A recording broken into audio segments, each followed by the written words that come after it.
Saludarlos, estamos en vivo y en directo desde el Hotel Francés, uno de los 3 hoteles más viejos de este país, y nos congratula mucho que nos acompañen para divertirnos de los temas que a ti y a mí nos interesan del derecho en sociedad.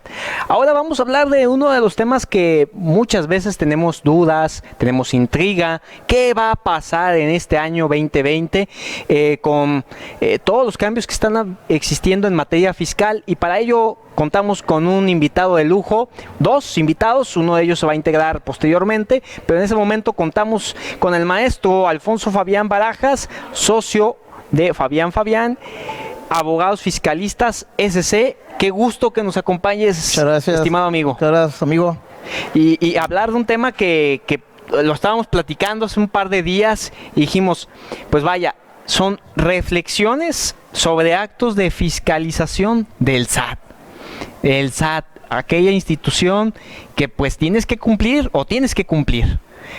Y ante ese tenor, comenzar con las bases introductorias del tema, mi estimado, en relación a cómo deben de entender la fiscalización. Va a haber incrementos en los requisitos para ciertos oficios, ciertos trabajos, si es una consultora, ¿qué tanto va a existir en este 2020 para cumplir a pie de la letra? Bueno, mira, Rodolfo, te agradezco mucho la invitación, me siento muy halagado de que me hayas invitado. Y vamos a iniciar hablando sobre cuál fue la base en la que el gobierno de López Obrador inició para fiscalizar a los contribuyentes y lograr una mayor recaudación para efectos de los ingresos tributarios. Sí. El presidente Peña Nieto en su momento hizo una reforma fiscal que se basó en 3 ejes fundamentales, que fue la contabilidad electrónica, la revisión electrónica y a su vez pues todos los medios electrónicos para efectos de fiscalizar de una forma más eficiente a los contribuyentes. Contra la contabilidad electrónica, la revisión electrónica y lo que fue el buzón tributario se interpusieron amparos en su momento y posteriormente la Suprema Corte de Justicia de la Nación avaló la constitucionalidad de esos 3 mecanismos utilizados por la autoridad fiscal. Entonces, el gobierno de Peña Nieto, su modelo de fiscalización fue empleado en base a controlar desde los medios electrónicos a los contribuyentes y a su vez aplicando un artículo que fue nuevo a partir del 2014, que es el 69, que se refiere a la declaración de las operaciones que se conceptualizan en los comprobantes fiscales. Esta declaración pues es sobre la inexistencia del concepto que ampara la factura, el comprobante fiscal, ¿sí? De acuerdo. Entonces se creía que a través de revisiones como las auditorías, una visita domiciliaria, desplegando el artículo 69 en contra del particular, así como también las devoluciones cuando son sometidas a una auditoría por parte del SAT, se iba a ir en decremento la utilización de la factura electrónica, ¿sí? Y la factura que es simulada, claro, obviamente. ¿Sí queda claro ahí? Entonces, ¿qué es lo que ocurre con el gobierno López Obrador? Cuando entra en funciones, se dan cuenta que el hecho de que dentro del Código Fiscal de la Federación existan modelos de gestión o facultades de gestión como el 69 a favor del SAT, de ninguna manera diluyó la compraventa de facturas. Entonces lo que hizo fue que empezó a darle una presión pero penal a la compraventa de facturas. ¿Qué fue lo que hizo? Se consideró como un delito grave a la compraventa de facturas y pues lo que ahora procede es la prisión preventiva oficiosa en contra de todas aquellas personas que se denominan EFOS y EDOS. ¿Quiénes son los EFOS? Pues aquella persona que vende la factura. ¿Y quiénes son los EDOS? Aquel que la adquiere, aquel que la utiliza o bien la aprovecha para deducirla de forma indebida e ilícita. ¿Qué es lo que hace la autoridad ahora? Dice, entonces te voy a alcanzar a través de estos medios de presión ya penales y pues de que va a reducirse la compraventa, se va a reducir. Claro. ¿Se está logrando? Pues ahorita estamos viendo que sí, porque se está asustando a la población, aunque ahorita, por ejemplo, tenemos ya un parón técnico por lo del coronavirus. Sí. Sí, pero pues eso le da un poquito de aire a los factureros y pues pueden seguirle con la fiesta en paz sin ninguna bronca por lo menos unos 2 meses más. Sí. Sí, sin duda, pues es un tema que viene a fortalecer algunas cosas porque se ponen a ver con detenimiento los datos y demás, pero como bien señalas, pues en el razón del fenómeno de los factureros, pues es otro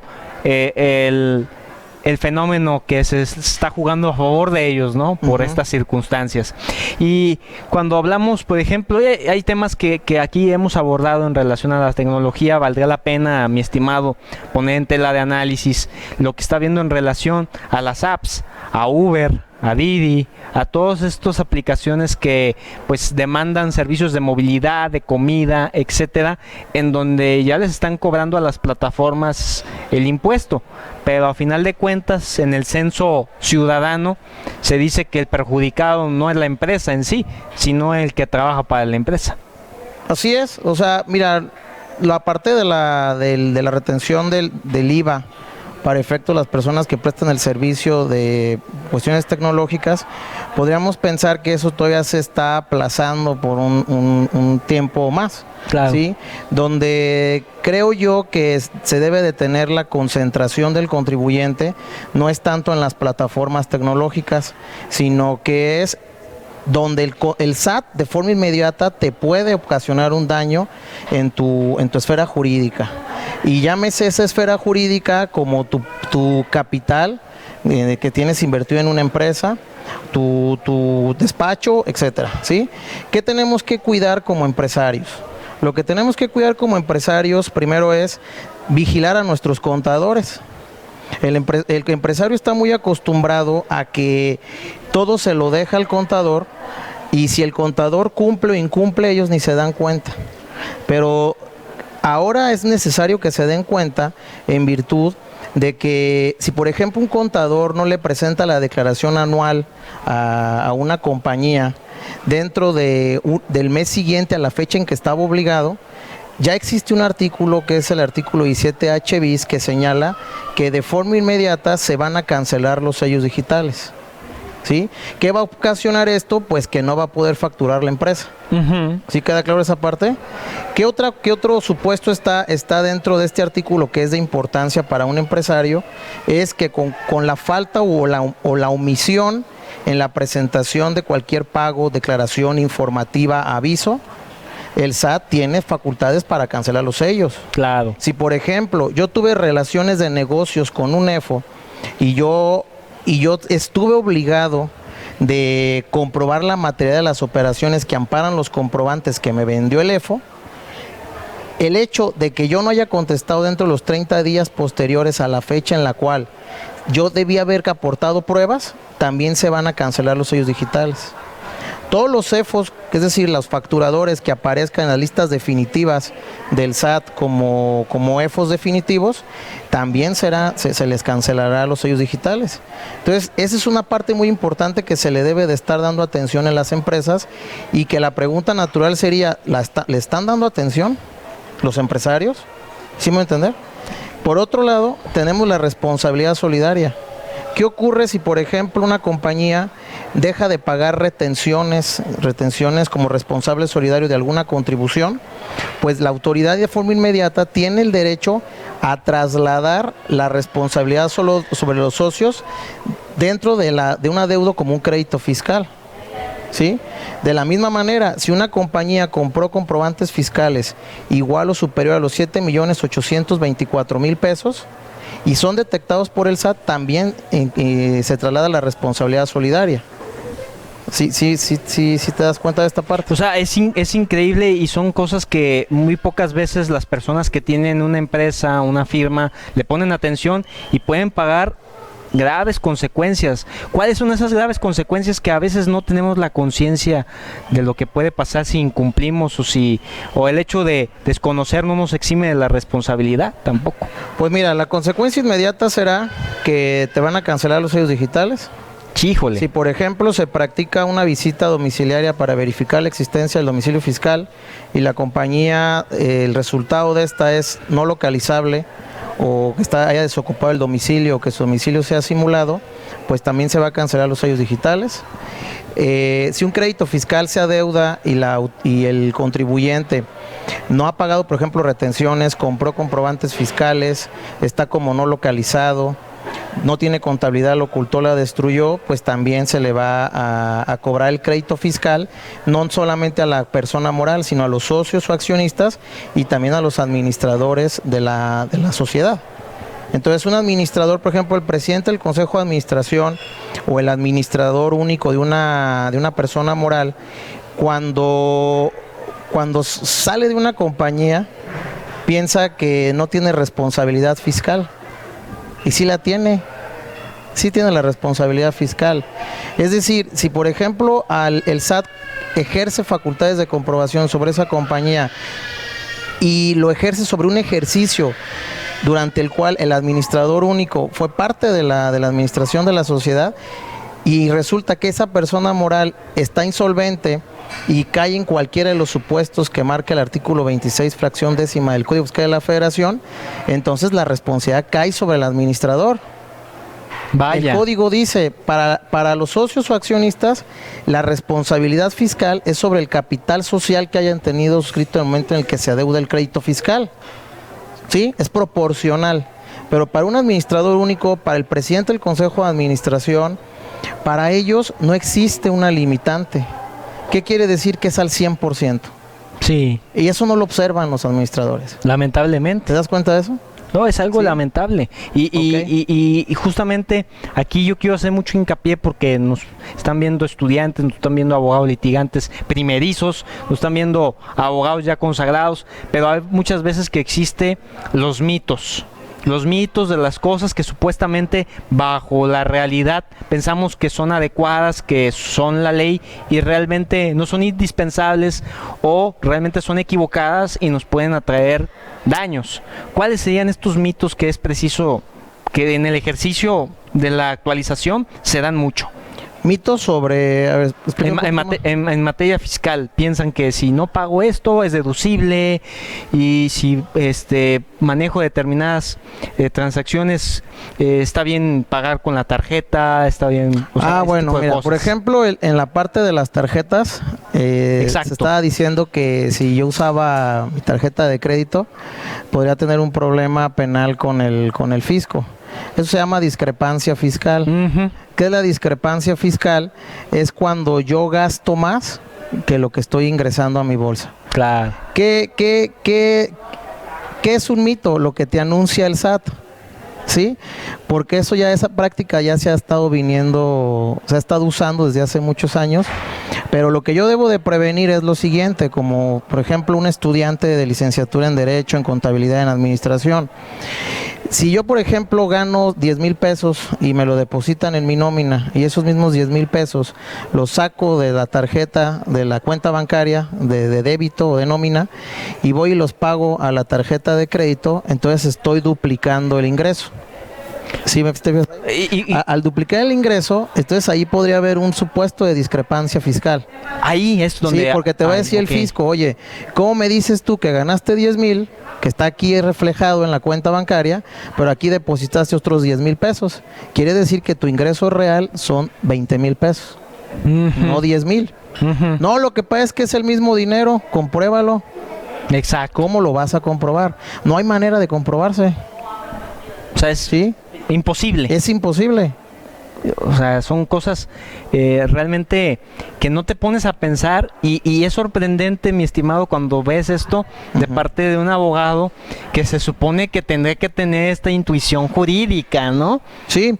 Ahora otro mito que se estuvo por ahí comentando fue que si por ejemplo te dejan de pagar las rentas en un arrendamiento y tú te vas a juicio por el incumplimiento del contrato de arrendamiento, el juez te va a solicitar que le exhibas los FDIs para efectos de condenar al pago de las rentas omitidas o las rentas caídas.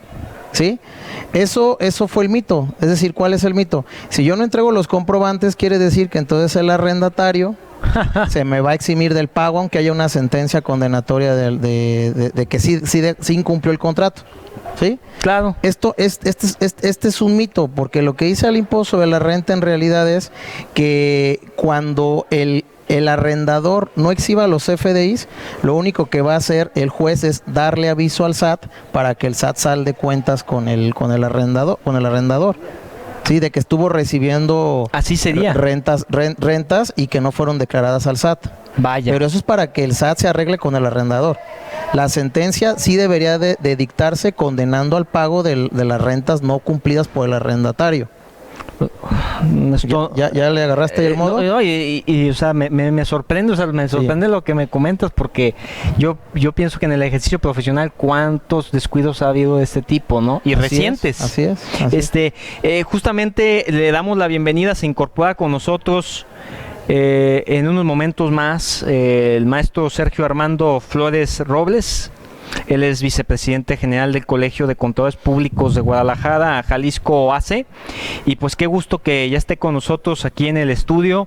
Le damos el aplauso que se merece el maestro. ¿Cómo está, maestro? ¿Qué tal? ¿Cómo está, Rodolfo? Amigo, ¿cómo estamos? ¿Qué tal? ¿Cómo estás, Ponchito? Pues, justamente estamos platicando, maestro, dándole la bienvenida. Estamos esclareciendo las dudas de todos los que nos están viendo, de los mitos. Los mitos en materia fiscal, aquello que a veces los abogados lo tendremos que tener en la conciencia y no lo tenemos, sobre, bueno, es que si tienes un contrato, ¿dónde va la lana?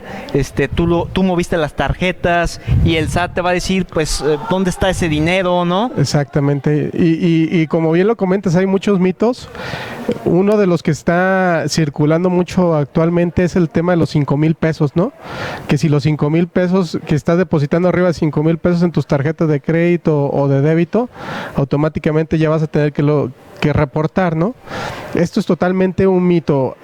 Lo que sí es real es que si bien recuerdan ustedes, estaba el tema del famoso IDE, que había un tema de retención, dado caso que tú depositas arriba de 15,000 pesos y el SAT te lo retenía.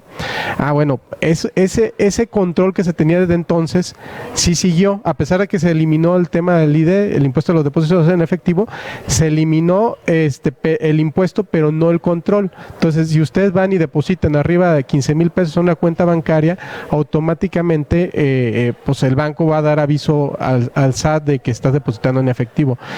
Y derivado de esto, inclusive hubo ha habido algunos años en los que ha habido unos programas, si les ha tocado verlos, incluso yo me imagino que a ti también te ha tocado, Ponchito, en donde le llegan cartas invitación a ciertas personas, inclusive amas de casa, ¿no? Donde dice, oye, ¿sabes qué? Vemos que depositaron 150,000 pesos en tu cuenta bancaria y eran preliquidaciones, ¿no? Donde decía, me debes tanto de ISR, me debes tanto de IVA, o en su caso, pues hay que aclararlo, ¿no?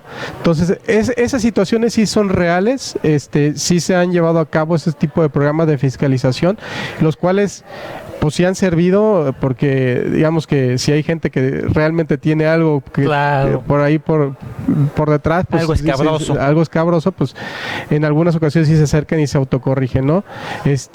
Pero en este caso de los 5,000 pesos vale la pena aclararlo, es un asunto que no sabemos cuál es el origen realmente de dónde está surgiendo, pero en principio no hay ninguna iniciativa en donde se señale que ya van a tener que informarse esos depósitos, ¿no?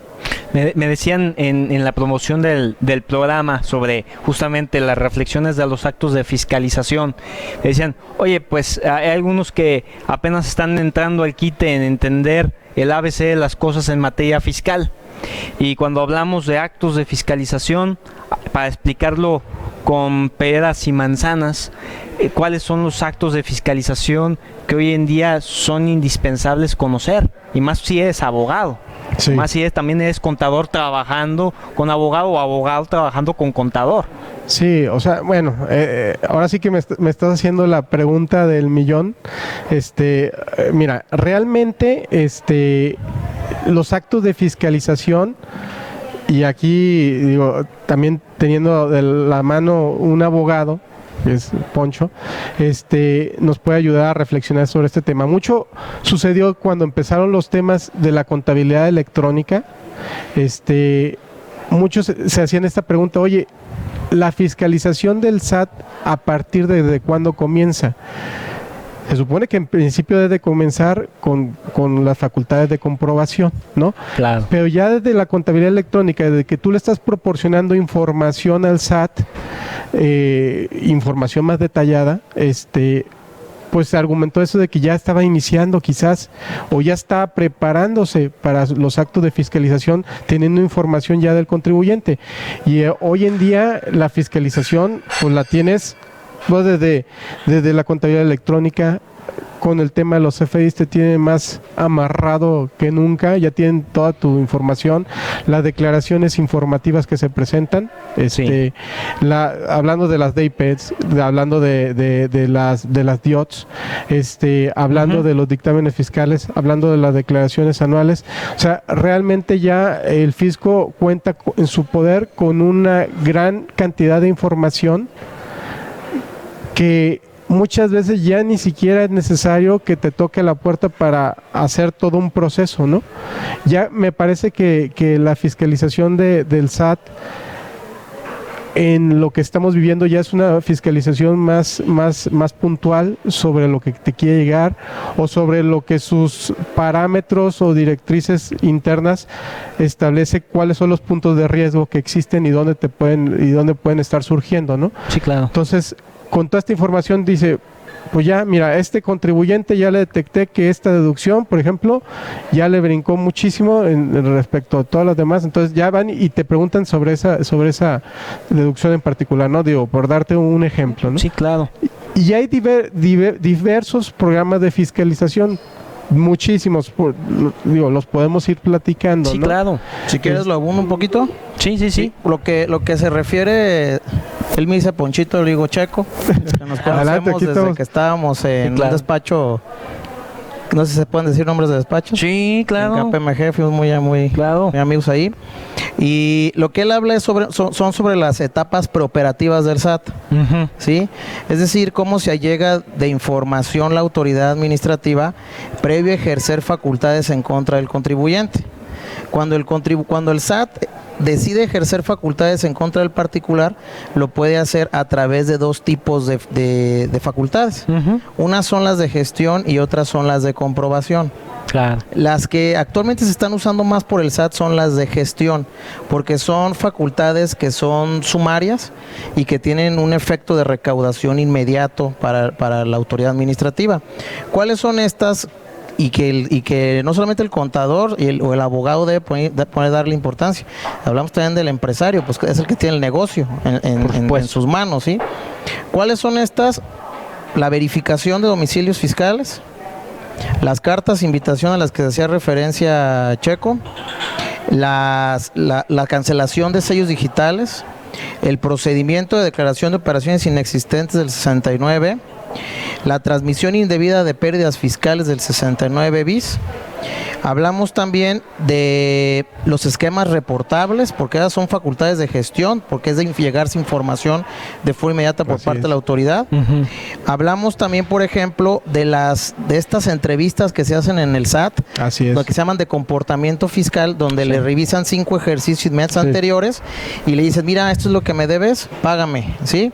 Se está ejerciendo una facultad de gestión que se llaman avisos sobre la situación fiscal del contribuyente. Ujú. Esos avisos les están llegando a los CEDOS, es decir, les dicen a los CEDOS, oye, tú tenías 30 días para aportarme pruebas, ¿sí? Ya pasaron 30 días para que yo te resolviera si sí o no tus pruebas eran válidas.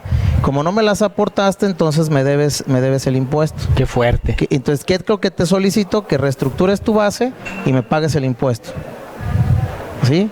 So pena de que yo voy a ejercer facultades de comprobación en contra tuya. ¿Ok?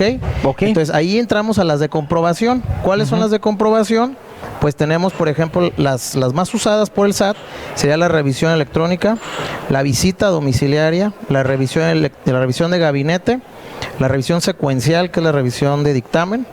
Hablamos también de la revisión que le van a hacer a través de visitas domiciliarias a los asesores fiscales, que son los que están obligados a enviar la informativa sobre los esquemas reportables que les ofrecen a sus clientes. Vaya. ¿Sí? ¿Cuáles son los esquemas reportables? Nos podría abundar un poquito más Sergio, pero para la introducción, pues son aquellas planeaciones fiscales que le resultan riesgosas al SAT y que debe de ponerles lupa previo a que las implemente el contribuyente.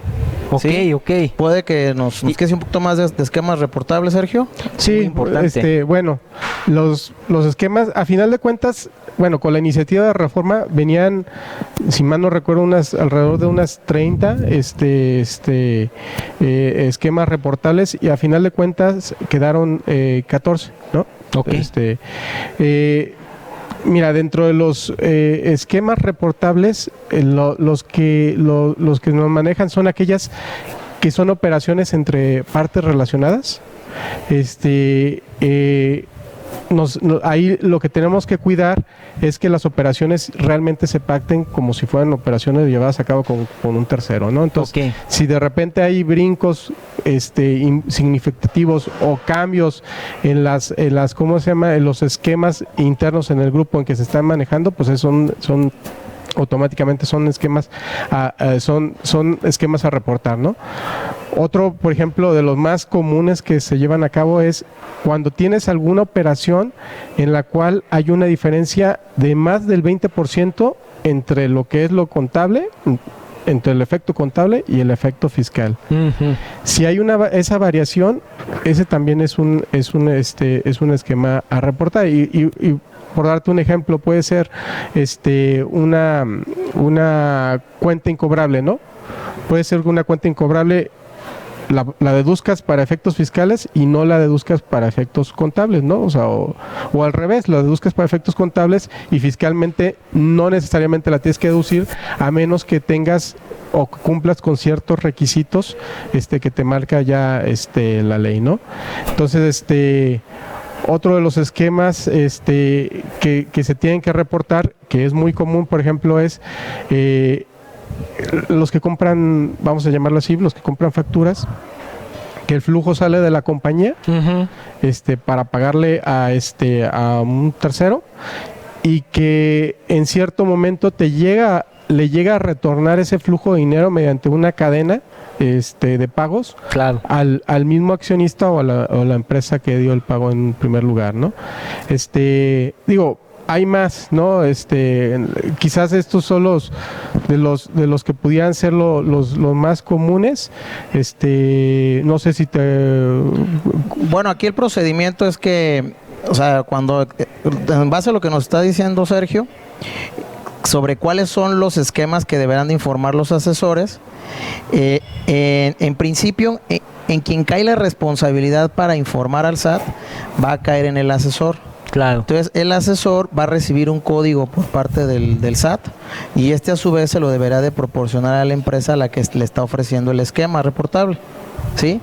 Dice la ley que si, por ejemplo, el asesor no le entrega el código a la empresa, entonces la empresa sería la responsable de informarle al SAT.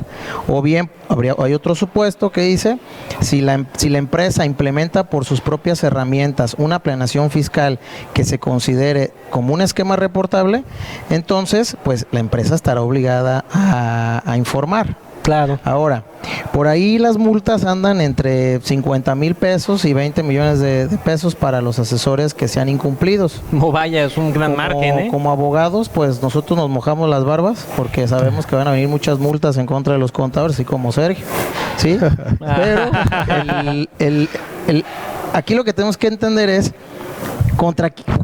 ¿cómo van a revisar a los asesores para saber si efectivamente presentaron las informativas de los esquemas reportables? En el artículo 42, donde están las facultades de comprobación, se agregó una facultad nueva que es la de la fracción onceava. Órale. ¿Sí? Y dice ahí visitas domiciliarias para verificar los avisos de esquemas reportables a los asesores públicos, ¿sí? Asesores fiscales, ¿sí? Sí. Eso dice la ley. Pero lo interesante es que no dice que esa visita vaya en contra de la empresa. ¿Te das cuenta de eso? Uh-huh. Entonces, van a revisar al asesor, pero a la empresa, ¿cómo la vas a multar por la omisión?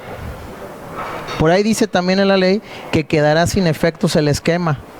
¿Se acuerdas que dice por ahí? Si no lo asesora la empresa. La pregunta es, ¿la autoridad en base a qué va a dejar sin efectos si la viabilidad de un esquema reportable o no en beneficio de una empresa? Claro. Porque de lo que se trata es del incumplimiento de una informativa.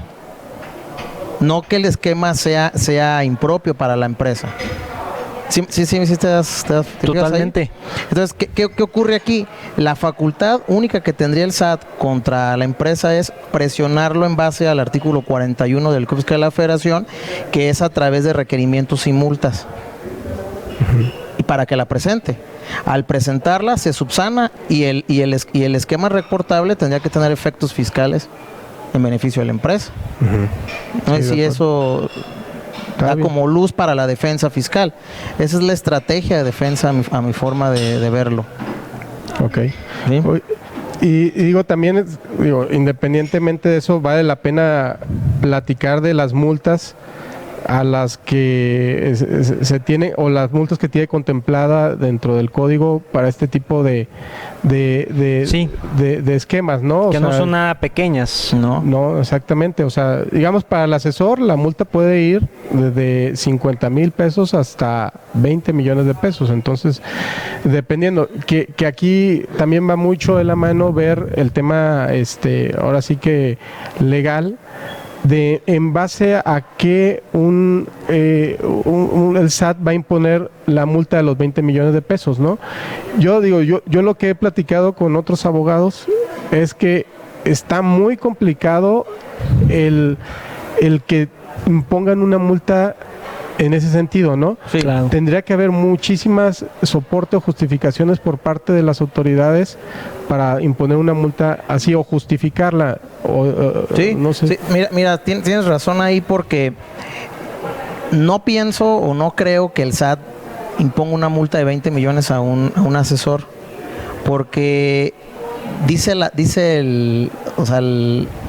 jurisprudencia y el Código Fiscal de la Federación también, que cuando una autoridad fiscal imponga una multa por encima de la mínima establecida en la ley, debe fundarla y motivarla. Exactamente. Es decir, debe fundar y motivar cuáles fueron los agravantes en los que incurrió la empresa a efecto de imponerle una multa más gravosa que la mínima. Así es. Entonces, el SAT en esta parte prácticamente no lo hace. Lo hace muy pocas veces. Siempre se van con las mínimas. Entonces, yo creo que se van a ir sobre los 50,000 pesos en todos los casos. Sí, yo pienso... Aquí el problema es por cada esquema reportable no presentado. Así es. Cada informativa. Sí, yo creo que fue un tema más como para asustar, ¿no? El tema de los 20 millones de pesos. Bueno, que los 50,000 no son tan baratitos. No es un tema menor, sí, claro. ¿Te alcanza para un Chevy usado? Perdón. Y luego las multas también para la compañía como tal. Sí. También llegan a ser gravosas, ¿no? Claro. Que pueden ser del 50% hasta el 75%. Inclusive se van más allá, ¿no? De lo que se pudo haber aprovechado de haber incurrido en un tema de un esquema reportable, o inclusive que puede ser aprovechado artificiosamente, si es que también caes en el otro tema del artículo 5A, ¿no? De la cláusula antiabuso. De la cláusula antiabuso. Que ese es un temazo que muchos habló el año pasado, ¿no? Que sería un tema de vanguardia como lo estamos viviendo ahorita, en donde cuáles serían las cosas que tiene que tener bien claro el abogado que ahorita nos está viendo, porque se da y se sigue dando. Pero ¿cuáles son esas consecuencias, no? No, o sea, yo creo que lo que tienes que tener siempre bien sustentado, armado, y no, o sea, estoy hablando de cualquier operación, ¿eh? No, sí, todo. No una operación que digamos que digas, bueno, fue armada, ¿no? Sí, claro. No, más bien en cualquier operación es tener realmente el sustento, inclusive ya numéricamente, de que si tú ibas a invertir en determinado negocio o en determinada operación, cuánto es y hablando sobre todo de operaciones importantes, ¿no? ¿Cuánto era lo que me iba a dejar o redituar el invertir en ese negocio, ¿no? En esa operación. Claro. Entonces, tenerlo sustentado bien con números,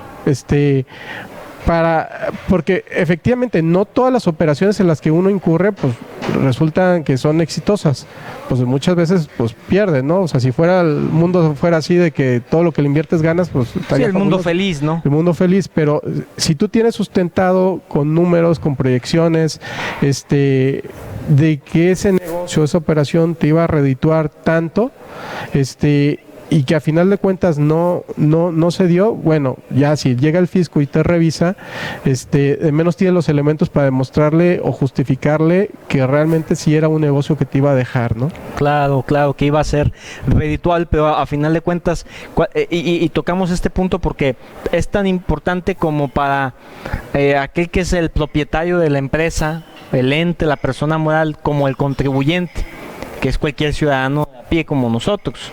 O sea, ¿cuál es la diferenciación en la correspondiente rendición de cuenta o actos de fiscalización que debe llevar a cabo para no incurrir en responsabilidades? Porque si ya estamos hablando de esquemas reportables, estamos hablando de otras características, pues a final de cuentas, ¿qué debe de hacer para ir conforme a la línea, ¿no?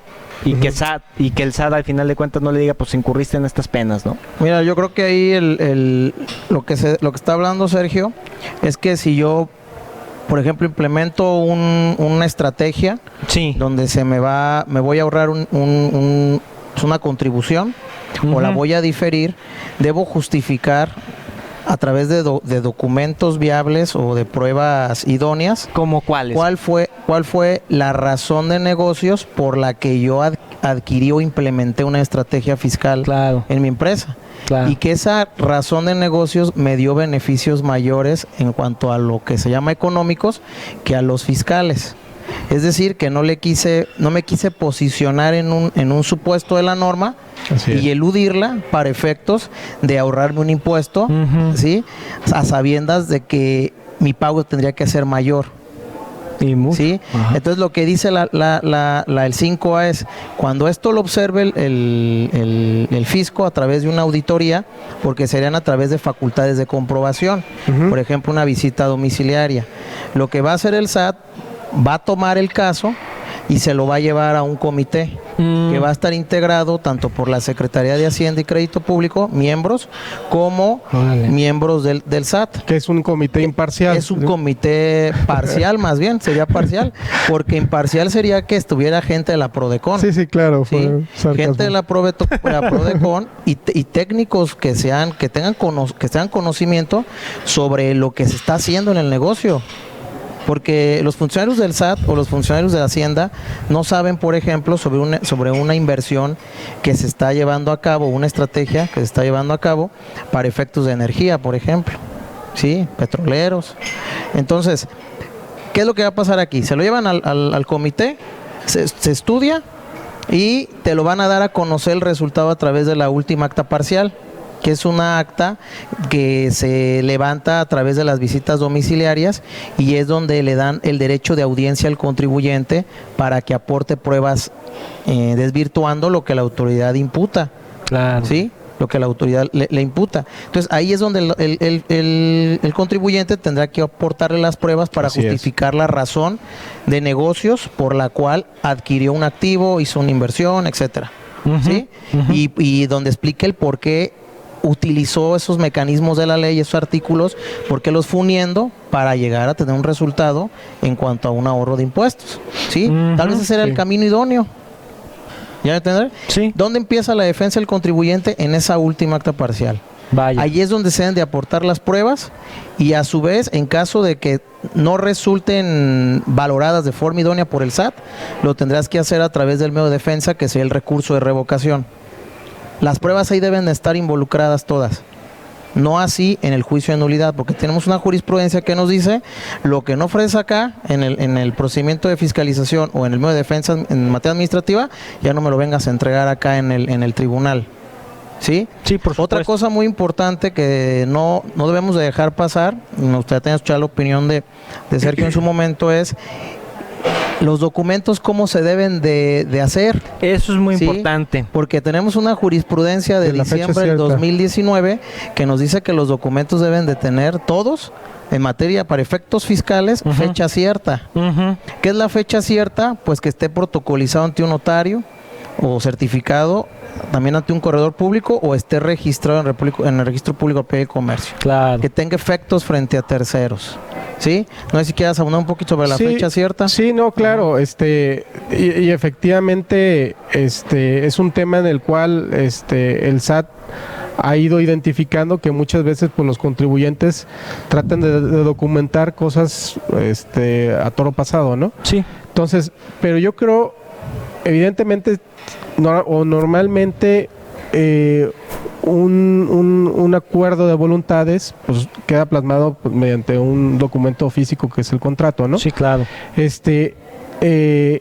Sin embargo, creo que puede haber elementos alrededor que nos puedan ayudar a comprobar que la fecha cierta de realmente o que ese acto realmente se dio en ese momento, ¿no? ¿Cómo puede ser? Por ejemplo, si estamos hablando de un préstamo, pues muchas veces tú cuando te metes a hacer la transferencia, pues ahí le pones préstamos, le metes el concepto de el cual está haciendo la transferencia. Entonces, si ya de entrada ahí tienes ese concepto, si está el propio contrato, si estamos hablando de una persona física donde pues, se supone que tiene la obligación de informar los préstamos que está recibiendo y lo informaste, si hay todos esos elementos alrededor, me parece que nos ayudan para soportar que los documentos, que la operación realmente se dio en el momento en que se señala que se dio, ¿no? O sea, independientemente del contrato, pues hay otros elementos que me ayudan a evidenciar que sí, que efectivamente sí se dio la operación en ese momento, ¿no?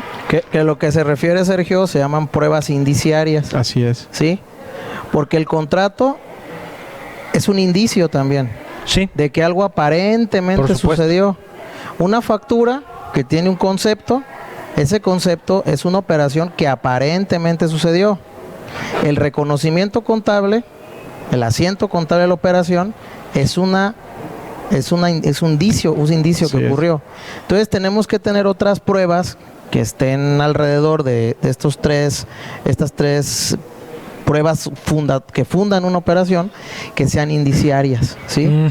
¿Qué podría ser, por ejemplo? Pues correos electrónicos, propuestas, contabilidad electrónica, quién ejecutó el servicio, quién lo recibió, cuáles fueron los avances que se fueron desarrollando durante el transcurso de la operación, cuál fue el resultado, ¿sí? ¿Dónde está el resultado, inclusive? Así es. ¿Qué se hizo? Si yo, por ejemplo, digo que presenté una demanda de nulidad ante el Tribunal Federal de Justicia Administrativa, entonces tengo que probar que tengo el acuse de la demanda. Por supuesto. Tengo que probarlo. Y eso daría veracidad, ¿sí?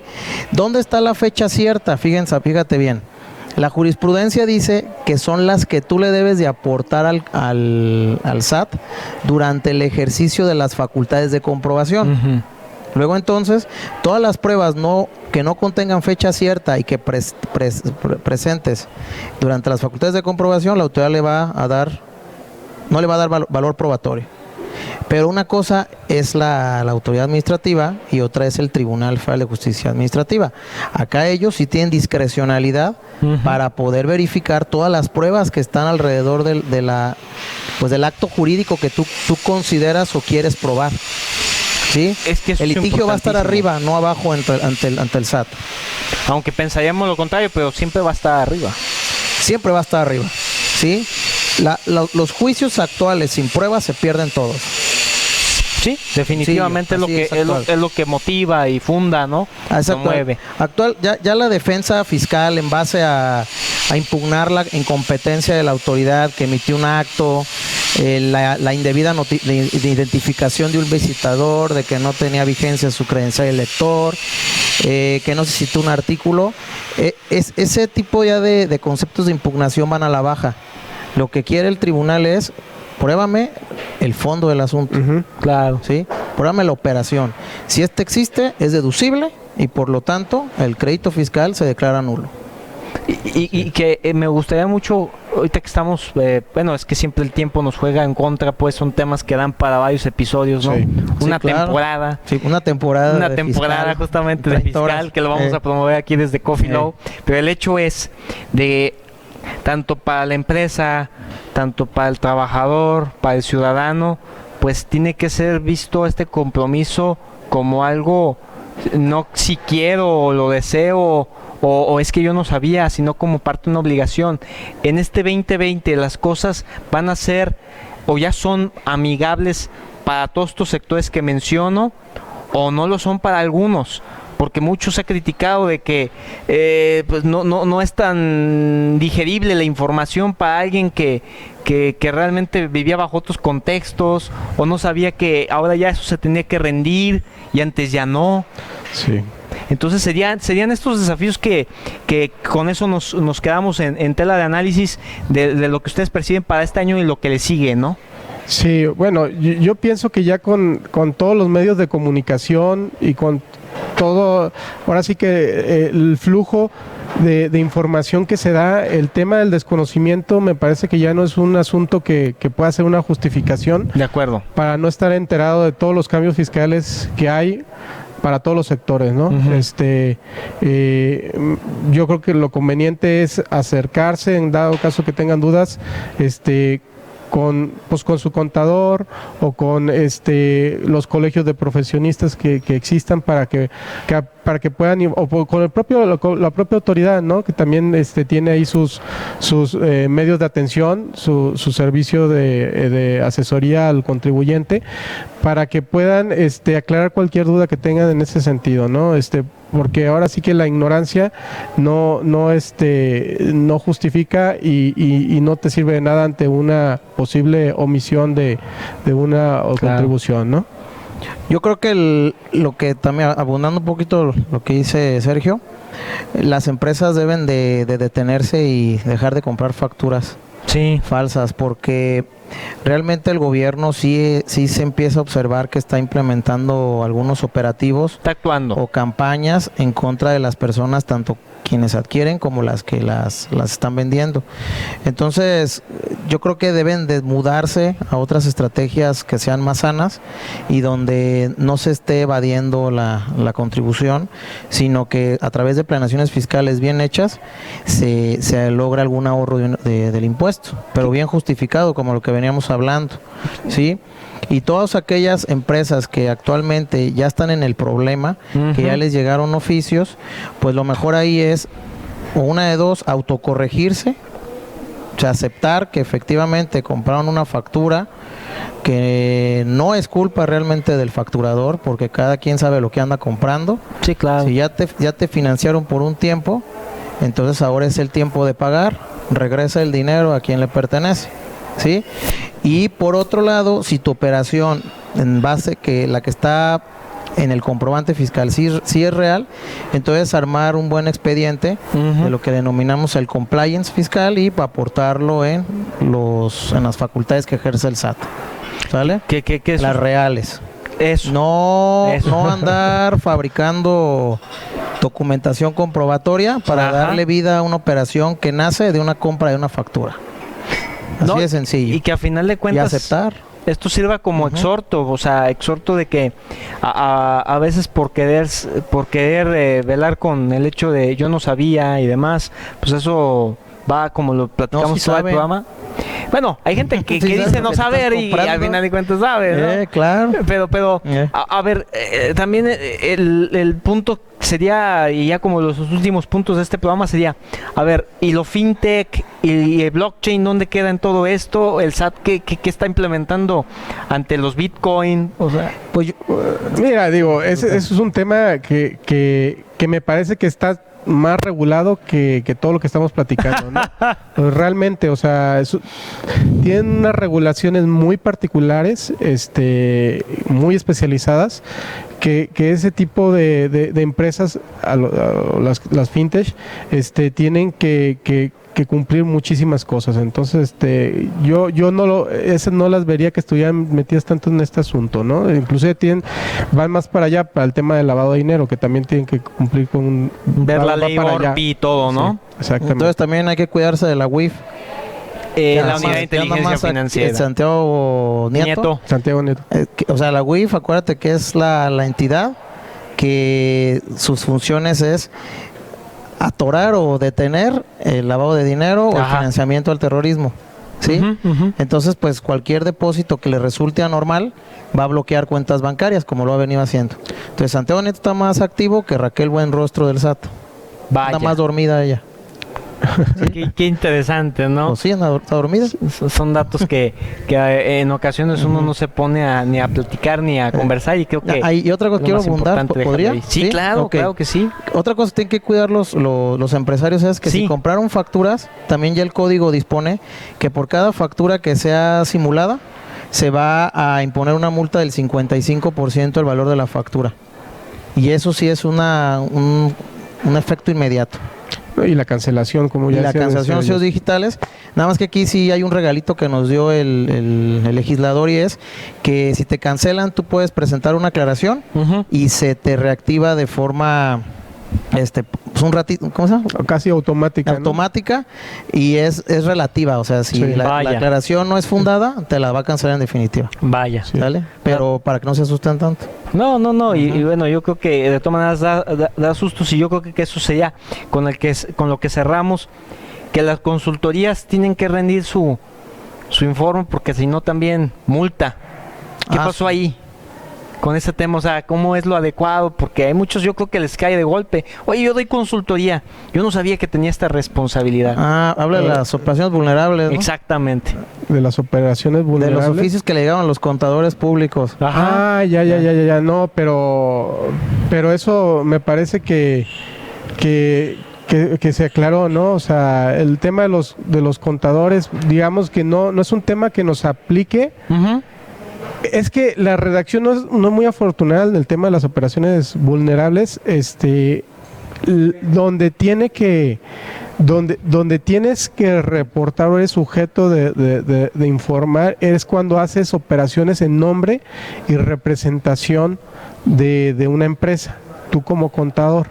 Pero si tú eres un contador que desempeña sus funciones de forma independiente y no tienes poderes o no tienes actos, digamos, que te son atribuibles por las sociedades, no caes en ese supuesto de darte de alta y de estar informando, ¿no? Ok, pues es que es importante, porque es información que cura, ¿no? Claro. Porque a final de cuentas, a principios del año se platicaba mucho esto, ¿no? Sí, Y creo que con eso que nos queda más que claro el mensaje, ¿no? así es. Y bueno, desde importante, o sea, el Colegio de Contadores pues es una institución muy noble en la que muchas personas se acercan todos los días, y que sepan aquellos que apenas están experimentando este argot dentro de la materia fiscal, dónde se pueden acercar, ¿no? ¿Dónde están ubicados? Sí, mira, nosotros estamos ahí en la calle de Oscar Wilde, estamos prácticamente a 2 cuadras de Avenida Vallarta, y ahora sí que las puertas están abiertas. Somos un colegio de alrededor de 1,600 socios. Órale. Contadores,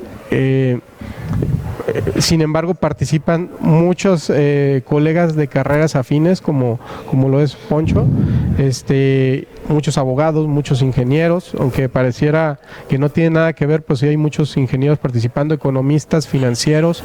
Entonces es un colegio que tiene las puertas abiertas para recibirlos. Es un colegio que nos dedicamos prácticamente a la capacitación, donde tenemos cursos, seminarios, talleres, diplomados, especialidades, maestrías.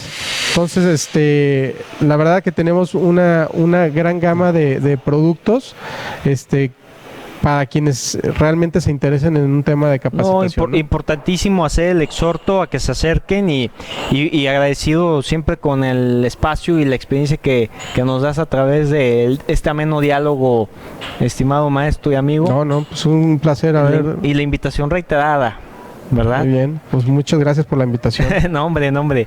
Y pues, maestro, pues ahí sus palabras declaratorias aquí en vivo a la comunidad jurídica que nos ve y nos escucha. Bueno, que viene mucho trabajo para todos los estudiantes. Sí, sin duda. Y tanto para trabajar del lado de la autoridad como del lado de la asesoría. El futuro del derecho fiscal ya no es la defensa, es la prevención fiscal, y todo se basa en el compliance. De hecho, no me dejaré mentir aquí, Sergio, los nuevos diplomados, nuevos talleres se basan ya en esa parte. ¿Qué es el compliance?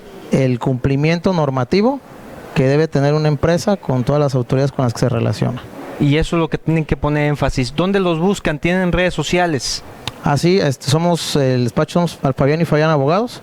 Nuestra página es www.fabianyfabian.com.mx y estamos a sus órdenes a través de ese medio. No, bueno, pues ha sido un placer contar con la presencia del maestro Alfonso Fabián Barajas. Él es socio de Fabián y Fabián, abogados fiscalistas SC, y también contar con el maestro Sergio Armando Flores Robles. Él es vicepresidente general del Colegio de Contadores Públicos de Guadalajara, Jalisco, AC.